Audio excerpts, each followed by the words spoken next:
सुल्तानपुर में एक प्रधानाध्यापक चर्चा में है। वैसे तो ये प्रधानाध्यापक शिक्षक संघ के जिलाध्यक्ष भी हैं, लेकिन जब इनकी आप कहानी सुनेंगे तो हैरान रह जाएंगे। यानी जिन शिक्षकों को नैतिक आचार सदाचार की शिक्षा का ज्ञान अपने शिष्यों को देना चाहिए, उन पर विद्यालय में कंपोजिट ग्रांट और कन्वर्जन कास्ट का पैसा हजम करने का गंभीर आरोप लगा है, वो भी तब जब विद्यालय अस्तित्व में है ही नहीं। मामला जब आला अधिकारियों के संज्ञान में आया तो पिछले करीब 5 माह से जांच पर जांच का खेल खेला जा रहा है। दरअसल ये मामला धनपतगंज ब्लॉक के मझवारा ग्राम सभा के पूरे मधुकरा गांव का है।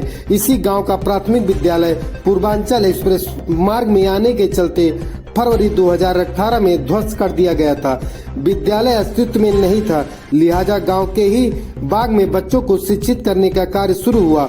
प्रधानाध्यापक एवं शिक्षक संघ के जिलाध्यक्ष राजेंद्र प्रसाद पांडे की अगुवाई में करीब 2 साल तो बाग में ही बच्चों की कक्षाएं चली। फिर कोरोना के चलते विद्यालय बंद कर दिया गया। अभी कुछ दिनों पहले ही विद्यालय की नई बिल्डिंग बनी तो बिना प्लास्टर और फर्श के ही बच्चों को उसमें शिफ्ट कर शिक्षण कार्य शुरू करवा दिया गया है। आइए अब आपको बात बताते हैं जिसे सुनकर आप हैरान रह जाएंगे।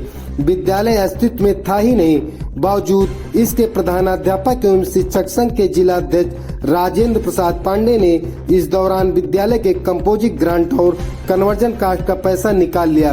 बहरहाल इसकी जानकारी जब शिक्षा विभाग के आला अधिकारियों को लगी तो उन्होंने आनन फानन 8 सितंबर 2022 को मामले की जांच बैठा दी, लेकिन जांच में संशोधन करते हुए 15 सितंबर को बेसिक शिक्षा अधिकारी ने वित्त एवं लेखा अधिकारी भदैया एवं कूड़ेबाड़ के खंड शिक्षा अधिकारी को जांच सौंपी।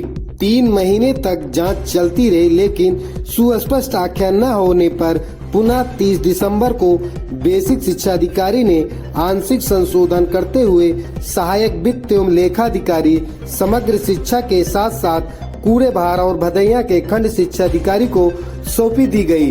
तब से अब तक जांच का खेल खेला जा रहा है। अब भी करीब 3 हफ्ते बीतने को हैं, लेकिन जांच के नाम पर कुछ भी नहीं हुआ। बहरहाल जब इस मामले में जिलाधिकारी से बात की गई तो उन्होंने भी जांच करवाकर बड़ी कार्रवाई की बात कही है। सुल्तानपुर से ओम प्रकाश शर्मा की रिपोर्ट।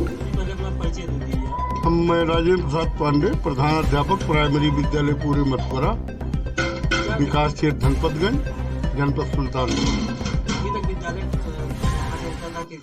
विद्यालय पहले यहाँ पूरे मधुकरा का नाम है, इस विद्यालय का पूरे मधुकरा है। यहाँ से 500 मीटर पहले 6 लेन जहाँ गई है, उसी पुल के पास विद्यालय बना था। वहीं पे 6 लेन में जाने के कारण विद्यालय ध्वस्त हो गया। उसके बाद फिर विद्यालय इधर चला आया।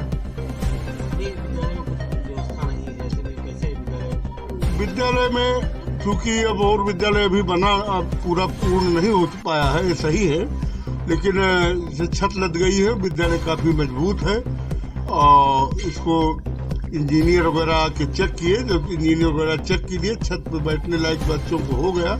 इसको समतल करा करके हम बच्चों को बैठा के बरसात में और ठंडी में, विद्यालय काफ़ी कमरे हैं इसमें। क्योंकि विद्यालय के द्वारा दिया गया 60 लाख रुपए में 59 लाख रुपए में इसका बजट है, तो काफ़ी बड़े बड़े कमरे बने हैं। इसमें हर सुविधा है। अभी केवल गेट खिड़की नहीं लग पाई है और न प्लास्टर हुआ है। हमने उच्च अधिकारियों के संज्ञान में इसको लाया भी है कि इसको जल्द से जल्द बनवा दिया जाए और जिससे बच्चों को असुविधा न हो, सर सामान रखने को हमें असुविधा न पावे और विद्यालय और अच्छे ढंग से चले। सभी अधिकारियों ने आश्वासन दिया है हमको कि बहुत जल्द ही विद्यालय को भेज करके और इसको बनवाया जाएगा और तब तक विद्यालय आप यही चलाते रहेंगे। करीब 117 बच्चे यहाँ पे इस समय अध्ययनरत हैं और 5-6 अध्यापक हैं। जी, अभी कुछ दिन पहले जानकारी मिली थी कि बाग में चलाया जाएगा। बाग में नहीं, तो जब विद्यालय ध्वस्त हुआ तो तुरंत तो ये बना नहीं। तो 1 साल कोरोना काल था तो विद्यालय बंद ही था और 1-2 महीना, 4 महीना, 5 महीना जो भी सुविधा पाई है तो बाग में या किसी के गांव वालों सहयोग लेकर के छप्पर वगैरह रखवा करके या गांव किसी की कमरा लेकर के विद्यालय अधिकारियों से पूछ करके वहां भी चलाया गया। और जब ये विद्यालय बन गया और इस पे छत लग गई थी और तो इसको समतल करा करके बच्चों को जो मजबूती देख करके विद्यालय तो बच्चों को यहाँ बैठाया।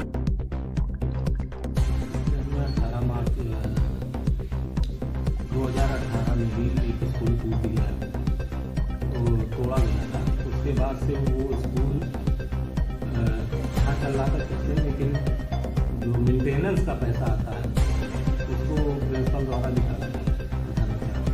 ये शिकायत अभी संज्ञान में आई है तो इसका परीक्षण कराया जाएगा कि उसकी जो पेमेंट्स की गई हैं वो किस कार्य के आधार पे की गई हैं, उसकी एमबी किसने की और किस स्थल पे की है, और ये वेरीफाई करा के, और यदि ये पाया जाता है कि गलत स्थल पे या फिर किसी फर्जी बिलिंग के आधार पर भुगतान किया गया तो उसमें कठोर कार्रवाई की जाए।